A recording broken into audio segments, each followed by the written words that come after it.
Now the question arises, how does the movement of substances takes place in and out of the cell? What are these substances?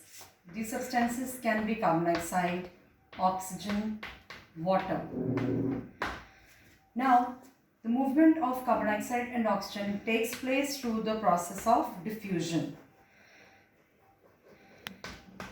And the movement of water takes place by the process called osmosis.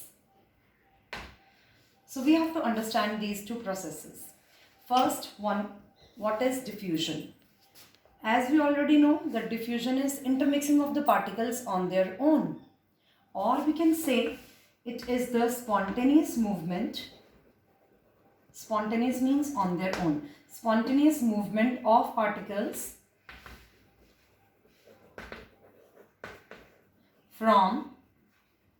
movement will always take place from high concentration to low concentration. Like for example, if I hold a bottle of perfume and I stand at one corner of a room, I press that bottle, that fragrance will spread in the whole room by its own. How? That is due to the process of diffusion. In a similar way, if we light agarbatti at a corner of a room, the fragrance will spread in the whole room. Another can be if I take a beaker of water and put ink in it, that ink will spread in that water automatically. So again, that is an example of diffusion. So now, how does carbon dioxide and oxygen move with the process of diffusion in and out of the cell? Now let's take the example of carbon dioxide first. Carbon dioxide, we know it is a waste material of a cell. During the reactions, carbon dioxide is produced in a cell as a waste. So that means it has to be excreted out of the cell. So in the cell, this carbon dioxide, if this is a cell, the carbon dioxide is produced here, and the accumulation of carbon dioxide, it keeps on happening in the cell. When the concentration of oxygen is more inside the cell, so the movement will take place from high concentration to low concentration. So the movement of carbon dioxide is more inside, so that means the carbon dioxide will move out of the cell. So that is why we breathe out. Vice versa we do for oxygen. Now the oxygen is a respiratory gas, we all know. It is required for respiration. So the oxygen, it is present in the nature in abundance. So that oxygen we have to take in. So the concentration of oxygen in the outer environment is more, and whereas in the cell the concentration is low.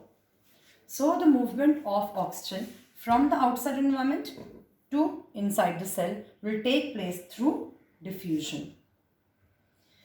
Now the second process, that is osmosis, where we will consider water. So let's see what is it.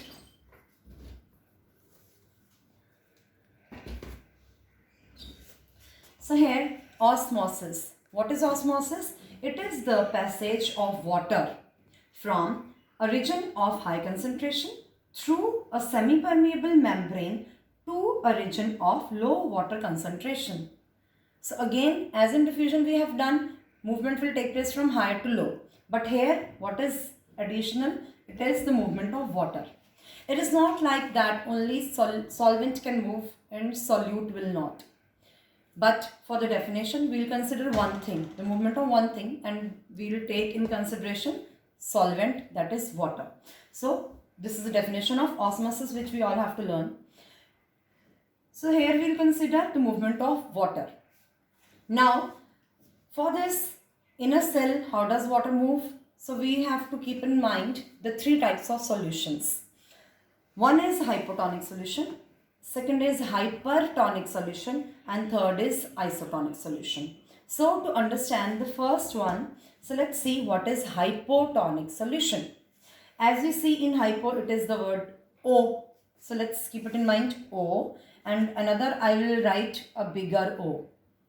So how will this small O become bigger? Or this is a cell, I will tell you about the cell, how it grows bigger. How can it become bigger? If water will get inside it. Then only when this will swell. Like we keep raisins at night soaked in water. The next day you get up, you will see the raisins, they are swollen up. So why? Because it has imbibed water in it. Water has gone in the raisins. So here, this water will move inside. So this cell will swell. So that means when will water move inside? When the concentration of water is low inside the cell. So that means outside there is more concentration of water. So this type of solution is a dilute solution. So the movement will take place from higher to lower concentration, and the cell will ultimately swell up. So this is hypotonic solution. So vice versa we will say for hypotonic solution.